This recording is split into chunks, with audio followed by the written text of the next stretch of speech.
Lo primero que noté fue el frío.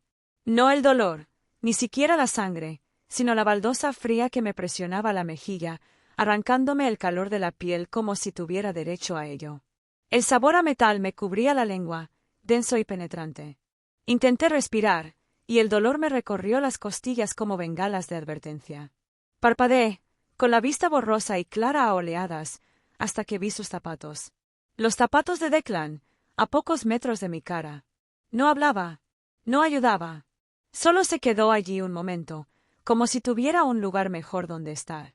Luego, se giró, me pisó las piernas como si fuera una alfombra fuera de lugar y salió del apartamento. Oí que la puerta se cerraba tras él con un clic casual. Esperé oír pasos, la voz de Belle, cualquier cosa que explicara lo que acababa de pasar. Pero el silencio persistió. Mi teléfono vibró débilmente contra el suelo a mi lado. La pantalla se quebró, pero seguía viva. Giré lo justo para ver el mensaje: «Aléjate de nosotros». Lo miré fijamente. Las palabras no me dolieron, sino que me cortaron. No me preguntó si estaba bien. No se disculpó. Ni siquiera fingió estar confundida. Lo había elegido por completo, sin dudarlo. Y al hacerlo, me deseleccionó. Mis dedos temblaban mientras escribía una sola palabra: listo. No lloré. Todavía no. Algo estaba cambiando, silencioso, sísmico. No fue que dejé de amar a mi hermana en ese momento. Fue que dejé de pedirle que me correspondiera. Me incorporé lentamente, apoyándome en la encimera. Cada respiración era un recordatorio, pero no del tipo que implora compasión. Del tipo que te dice que sigues vivo, que sigues siendo capaz, que aún tienes algo bajo control. Y en ese silencio, algo desconocido se instaló en mí. No era rabia, sino determinación. Incluso antes de que los moretones empezaran a aparecer, supe que el dolor era más profundo que aquella noche. Esto no empezó con el puño de Declan. Ni siquiera empezó con el silencio de Belle. Comenzó hace años, de manera más pequeña, cuando ser ignorado se consideraba mantener la paz. Yo siempre era la que facilitaba las cosas. La que sacaba sobresalientes sin necesidad de elogios. La que llevaba su propia merienda a los viajes familiares, para que mamá no tuviera que empacar más. El que doblaba la ropa a los 14 porque a Belle no se le daba bien. Y el que se quedaba callado en la cena para que mi padre no se enfadara cuando estuviera cansado. Bella era un rayo de sol. Incluso cuando no hacía nada, brillaba. Todavía recuerdo el año en que la contrataron en una boutique del centro comercial. Mi madre actuó como si hubiera aparecido en la lista de Forbes. Se está encontrando a sí misma, le decía a cualquiera que quisiera escucharla. Esa misma semana, me ascendieron a diseñador jefe de UX para una campaña nacional. Cuando compartí la noticia durante la cena, mi madre sonrió levemente y dijo: «Genial, cariño, pero no pierdas de vista el panorama general. Ya sabes, el matrimonio, la familia. Mis logros estaban bien, siempre y cuando no fueran demasiado conocidos. Siempre y cuando no incomodaran a nadie más». Cuando Belle se comprometió con Declan, toda la familia habló como si él fuera de la realeza. Finalmente, mamá me susurró una vez: «Ya tienes su futuro asegurado.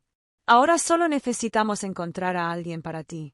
Como si fuera un fallo técnico que necesitaba reparación. Como si mi vida sin un hombre fuera una frase inconclusa.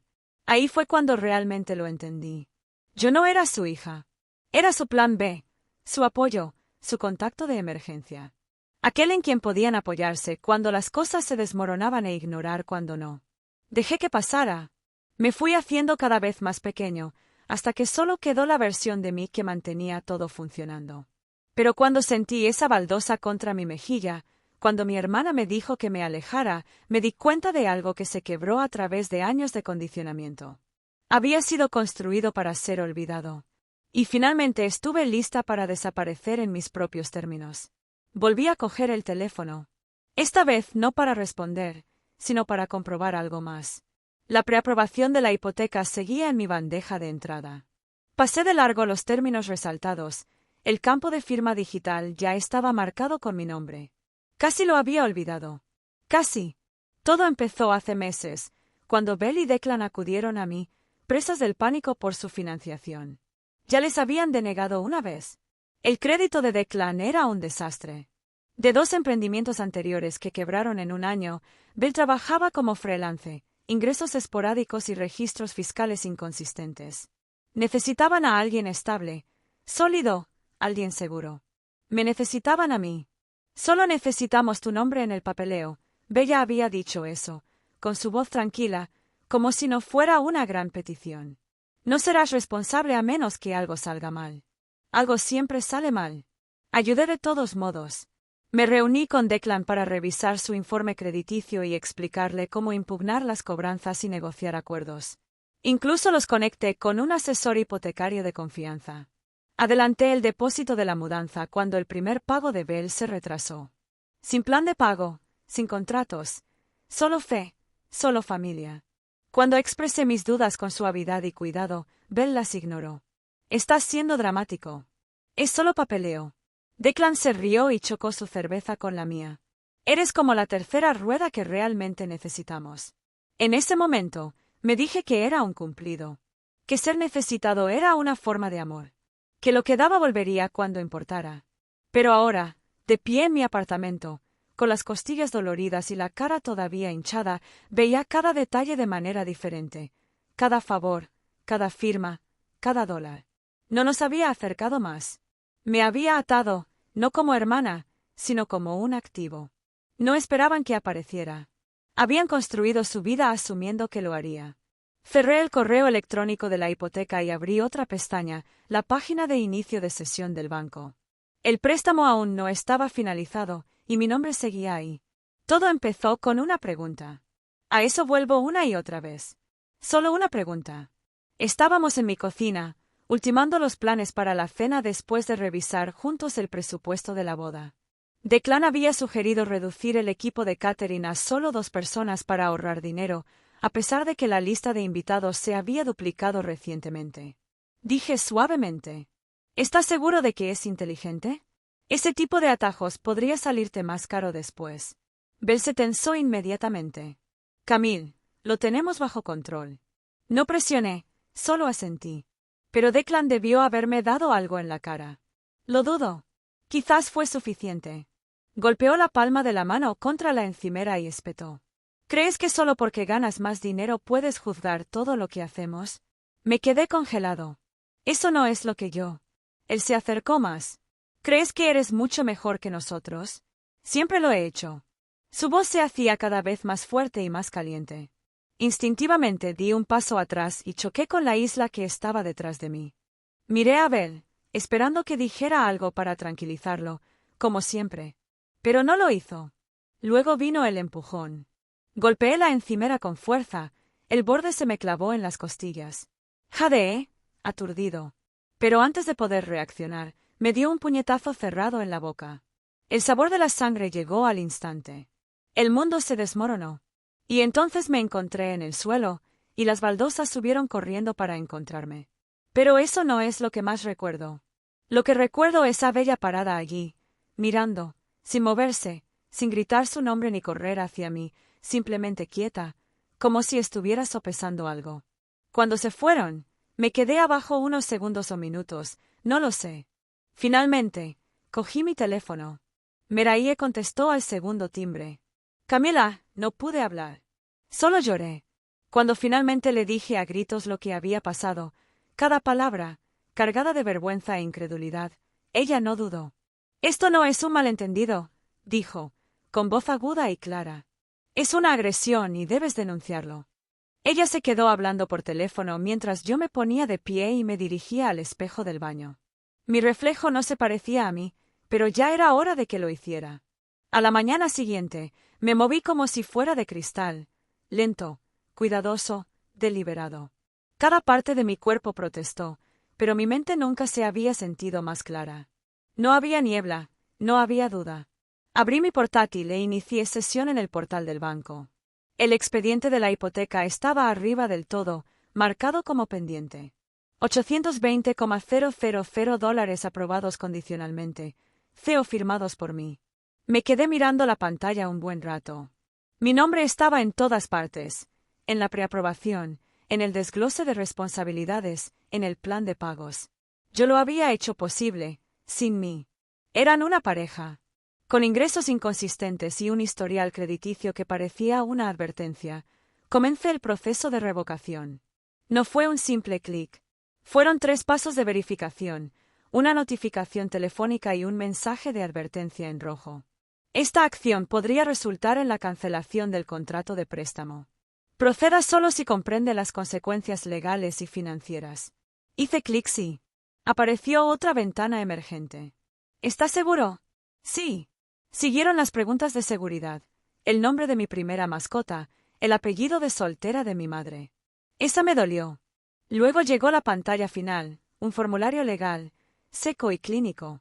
En la parte inferior había una línea de firma, una firma que debía deshacer cada vez que decidía ayudarlos en lugar de ayudarme a mí misma. Apoyé mis dedos sobre el ratón. Ellos esperaban que yo siguiera dando, que permaneciera en silencio, que mantuviera mi nombre unido a ellos incluso después de que me separaran. Pero ya no era su ancla. No era su póliza de seguro. Hice clic firmar. Apareció una pequeña marca de verificación, seguida de: su acuerdo de garantía ha sido retirado con éxito. Cerré la computadora portátil y dejé que el silencio se instalara. No era pesado. Estaba limpio. En algún lugar de la ciudad, probablemente estaban ultimando los centros de mesa o comparando muestras de pintura. No tenían idea de que los cimientos de la casa de sus sueños simplemente habían desaparecido. Y no había terminado. Todavía no. La llamada llegó poco después del mediodía. No reconocí el número, pero respondí de todos modos. La voz de Declan explotó a través del altavoz, nerviosa y aguda, nada que ver con la del hombre que había permanecido satisfecho en mi cocina 2 noches atrás. Camille, ¿qué carajo hiciste? Él ladró. El banco llamó. Dijeron que el avalista se retiró. El préstamo fue denegado. Arruinaste este trato. ¿Entiendes lo que hiciste? No dije nada. Simplemente dejó que el silencio se expandiera hasta que lo hizo retorcerse. Entonces respondí, tranquilo y claro. Hice lo que me pidió Bella. Me mantendré alejado. Colgué antes de que pudiera responder. 1 hora más tarde, empezaron los golpes. No eran golpes, sino estruendos. Mi puerta de entrada se sacudió bajo sus puños. Observé desde la mirilla cómo Bella caminaba de un lado a otro como una mujer desquiciada, con los ojos desorbitados. Camille, abre esta puerta ahora mismo, ella gritó. Lo estás arruinando todo. Declan estaba detrás de ella, tratando de suavizar la actuación. Solo habla con nosotros, dijo, por favor, piensa en mamá. Piensa en todo lo que hemos pasado. No me moví. No hablé. Me quedé detrás de la puerta y observé cómo se desenredaban. Cuando finalmente se fueron, sus voces se perdieron en el pasillo, me senté en la mesa de la cocina y abrí una nueva carpeta en mi escritorio. Yo lo titulé Prueba Judicial. Una por una, agregué las fotos, la hinchazón, el moretón en mis costillas, el labio partido, la captura de pantalla del mensaje de texto de Bell, la confirmación del retiro del banco. No estaba construyendo un caso por venganza. Lo estaba construyendo porque conocía a gente como ellos, gente capaz de distorsionar una historia hasta que la verdad se asfixia bajo la culpa, la reputación y los lazos familiares. Pero ahora tenía algo nuevo. Yo tenía documentación. Y ya no tenía intención de quedarme callado nunca más. A la mañana siguiente, mi teléfono volvió a sonar. Esta vez fue mi madre. Lo dejé ir al buzón de voz. Luego, llegó otra llamada. Y otra. En el cuarto, respondí. Su voz sonó tensa y frustrada. Camille, ¿qué pasa? Bell me dijo que retiraste tu nombre del préstamo. ¿De verdad estás dispuesta a destruir el futuro de tu hermana por un desacuerdo? ¿Un desacuerdo? No hablé. Quería preguntarle si sabía sobre los moretones, sobre el puñetazo, sobre el silencio que eligió Bell, pero no lo sabía, porque ya sabía la respuesta. Siempre has sido tan dramático, ella continuó. Alejas a la gente y luego te haces la víctima. Crié a 2 hijas. No dejaré que una destruya a la otra por despecho. Colgué. Unas horas más tarde, mi tía Carol llamó. No había hablado con ella en meses. Ella se lanzó sin siquiera decir hola. Tu madre me lo contó todo. Estoy muy decepcionada, Camille. Tu hermana está muy estresada. La boda, la casa, es mucho. Deberías apoyarla, no castigarla. Casi me reí. Ese fue el momento en el que todo cristalizó. No se trataba de un puñetazo ni de una hipoteca. Se trataba de roles. Aquellos que nunca debí dejar. Belle fue la que tropezó, y yo la que guardé silencio. Ese era el equilibrio del que todos dependían. No llamaban para entender, llamaban para restablecer el orden. Pero yo no iba a volver a él. Bloqueé sus números y añadí los mensajes de voz a la carpeta. Ya no se trataba solo de Belle y Declan. Era todo el sistema, y yo ya no tenía que hacer mi parte. El sobre llegó un jueves, grueso, oficial y sellado con tinta del juzgado. Una orden de alejamiento temporal presentada por Belle. Lo leí una y otra vez, y seguía sin poder creer lo que decía. Según su declaración jurada, yo era inestable, estaba obsesionado y la había confrontado violentamente por celos. Me llamó peligroso, una amenaza. Por un momento, me quedé sin aliento. No por miedo, sino por la precisión de la mentira. Ella intentaba cambiar el guión, convertirme en el monstruo de la misma historia en la que me había metido. Pero tenía pruebas, y tenía a Aya Connors. Mi abogada era aguda, imperturbable, y sabía exactamente en qué nos estábamos metiendo. La sala del tribunal era pequeña, pero estaba abarrotada. Belle se secó los ojos secos. Declan estaba sentado a su lado, con los labios apretados. Mi madre ni siquiera me miraba. Su abogado empezó con una compasión practicada, pintándome como una hermana vengativa empeñada en arruinar el futuro de una pareja feliz. Convirtieron cada hecho en sospecha, cada silencio en culpa. Entonces nos tocó el turno. Aya no se anduvo con rodeos. Expuso los hechos. Primero, las fotos, de alta resolución y con fecha y hora, de mi cara, mis costillas, mi labio partido. Después, el informe médico, traumatismo contundente, hematomas internos, compatibles con agresión física. Por último, las imágenes, granuladas, silenciosas, innegables. La sala del tribunal quedó en silencio mientras se reproducía el vídeo. Belle arremetió, yo retrocedí, Declan observando y alejándose. El juez se giró hacia ellos tras un largo silencio. Petición denegada, dijo bruscamente.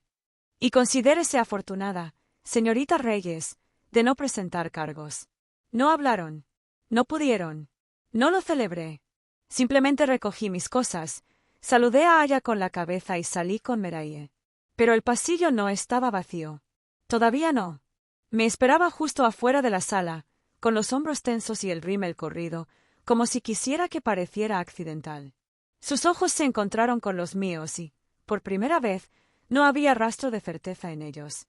Camille, dijo en voz baja y temblorosa. ¿Podemos hablar? No dejé de caminar. Ella me alcanzó y me agarró el brazo con suavidad. Me aparté. No sabía que llegaría tan lejos, dijo rápidamente. Solo. Declan dijo. Detuvo la frase, desplomándose bajo su propio peso. Me giré lo justo para mirarla. Te quedaste ahí parada. Dejaste que me golpeara. Me miraste en el suelo y no dijiste nada. Y luego me llamaste peligrosa. Cam, no quise decir. Ya no eres mi hermana. No había ira en mi voz. Era quietud. Y algo en ella lo reconoció. Su boca se abrió como si quisiera discutir, llorar o suplicar, pero no salió nada. Se quedó allí, pequeña y sin palabras, mientras me alejaba. Afuera del juzgado, el aire se sentía tenso y cortante. Meraye esperaba con el coche, y cuando me senté en el asiento del copiloto, ninguna de las dos habló. Ella simplemente conducía. Una mano en el volante, la otra ligeramente apoyada cerca de la mía. Esa noche, me senté a la mesa de la cocina y abrí mi teléfono. Borré sus números uno por uno, Belle, Declan, mi madre, mi tía. Luego, abrí mi portátil y creé una nueva carpeta de correo electrónico, Paz. No moví allí los mensajes de voz ni las capturas de pantalla. No hacía falta. Esa carpeta no era para pruebas, era para las cosas que estaba aprendiendo a proteger. Y por primera vez en años, apagué mi computadora sin prepararme para lo que pudiera venir después. Pasó un año. Como una temporada, por fin había dejado de resistirme. Me entregué por completo al trabajo, no para olvidar, sino para recordar de lo que era capaz. Lideré un importante lanzamiento de producto, asumí la jefatura del departamento y dejé de disculparme por saber lo que hacía. Los martes por la noche, tomaba una clase de cerámica en el centro comunitario. Mis manos aprendieron a moldear lo que antes parecía imposible de sostener. A la arcilla no le importaba mi pasado. Simplemente respondía a la presión, la constancia y la paciencia. Para noviembre, mi apartamento estaba calentito con el murmullo de voces y risas. Organicé acción de gracias con amigos por primera vez. Meraye trajo vino. Nate preparó un pavo extrañamente perfecto. Nos sentamos en sillas desiguales y compartimos comida mientras contábamos historias que nos hicieron reír hasta llorar. Era todo lo que mis cenas familiares no eran. Luego, la semana pasada, llegó una carta. Sin remitente, pero reconocí la letra al instante. No la abrí enseguida. No hacía falta. Esa noche, me paré frente al contenedor de reciclaje y, en silencio, lo partí por la mitad. Luego en 4. Sin ira, solo determinación. En mi balcón, el cactus que compré después de la audiencia había florecido. Una sola flor rosa, pequeña pero desafiante, se alzaba en la copa como una bandera. Lo regué lentamente y luego me senté a su lado, con las piernas dobladas debajo de mí, escuchando el viento. Solía pensar que la fuerza significaba no quebrarse jamás. Ahora sé que es lo que crece en las grietas.